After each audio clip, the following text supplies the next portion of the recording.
Messenger, a book depicting the life of a famous scientist, mathematician, astronomer, philosopher, and physicist, Galileo. For hundreds of years, most people thought the Earth was the center of the universe, and the sun and the moon and all other planets revolved around it. They did not doubt or wonder if this was true. They just followed tradition.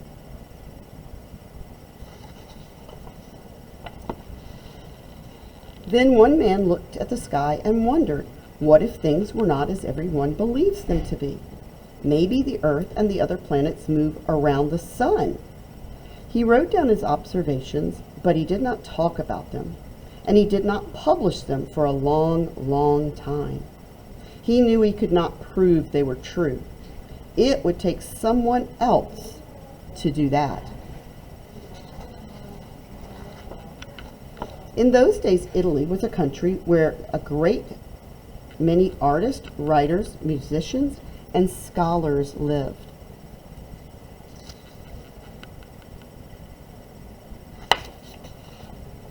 In the city of Pisa, a little boy was born with stars in his eyes.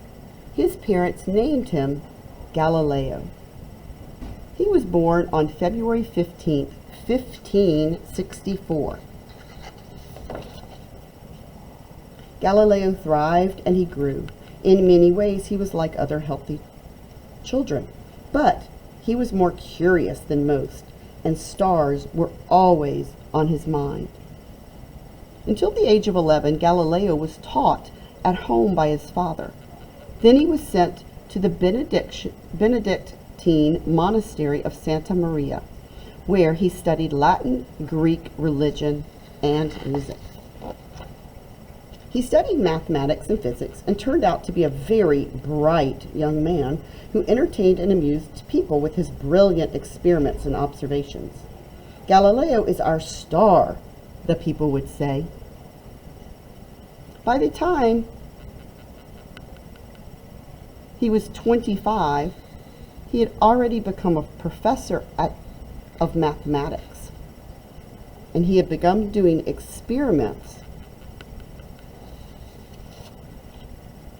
Then one day Galileo heard about a new instrument for seeing things far, far away. He figured out how it worked, and he made one for himself. Then he turned it to the sky. The news of the telescope reaches Galileo.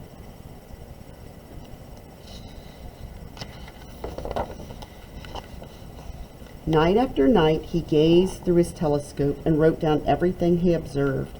Then he published his observations in a book called The Starry Messenger. It's a beautiful thing and most gratifying to the sight of behold the body of the moon.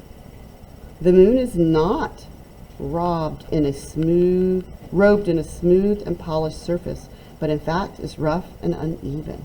He made a lot of observations now that he had a telescope and he could see things so much clearer.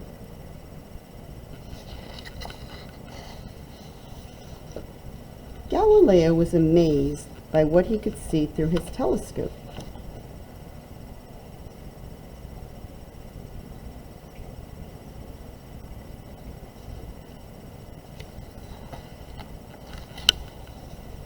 People read Galileo's book and they became inspired.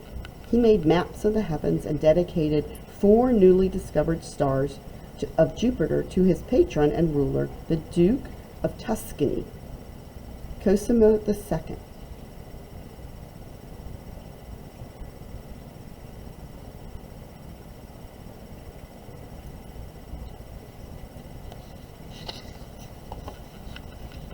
Soon Galileo was famous. More and more people celebrated the stars, and they celebrated Galileo and his discoveries, and with statues and parades and spectacular events.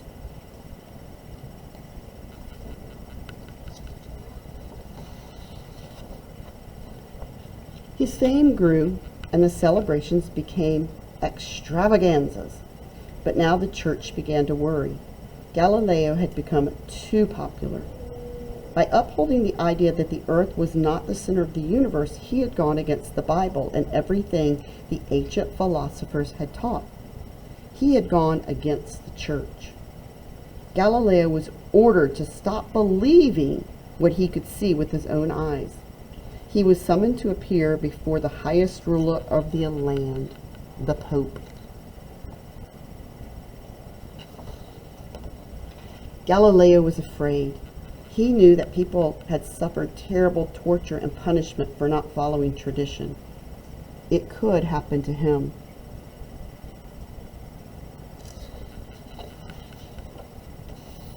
He was tried in the Pope's court, and everyone could see that the stars had left his eyes.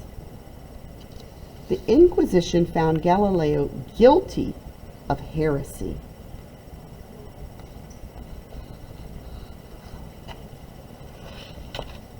Galileo was condemned to spend the rest of his life locked in his house under guard, but he still had stars on his mind, and no one could keep him from thinking about the wonders of the skies and the mysteries of the universe. And even when he went blind, no one could keep him from passing his ideas along to others until the day he died.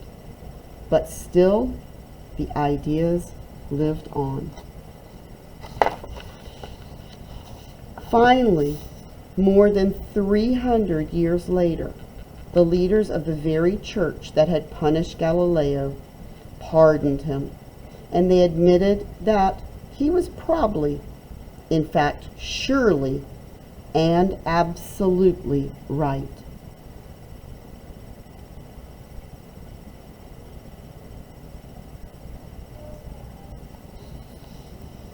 So Galileo died in 1642, and he wasn't pardoned until 1992.